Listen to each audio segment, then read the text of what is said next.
Christmas వేళ America ప్రభుత్వం అక్రమ వలసదారులకు కొత్త ఆఫర్ ఇచ్చింది. శాంతా క్లాజ్ వీడియో పేరుతో ఈ ఆఫర్ ఇచ్చారు. ఎవరైతే స్వచ్ఛందంగా తమ దేశాలకు వెళ్లిపోతారో వాళ్లకు ఉచిత విమాన టికెట్లతో పాటుగా $3,000 ఇస్తామని ప్రకటించింది. అయితే డిసెంబర్ 31 వరకే ఈ ఆఫర్ ఉంటుందని అమెరికా ప్రభుత్వం స్పష్టం చేసింది.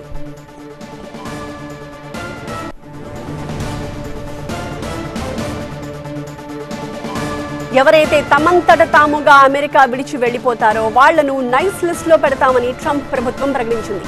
ఇమిగ్రేషన్ రూల్స్ ని ఖచ్చితంగా అమలు చేయడానికి అమెరికా ప్రభుత్వం పండుగ మీమ్స్ ని వాడుకుంటోంది. అయితే అమెరికా ప్రభుత్వ నిర్ణయంపై తీవ్ర విమర్శలు వస్తున్నాయి. క్రిస్మస్ పండుగను ఇలా భయపెట్టడానికి వాడుకోవడం సరికాదు అంటున్నారంతా.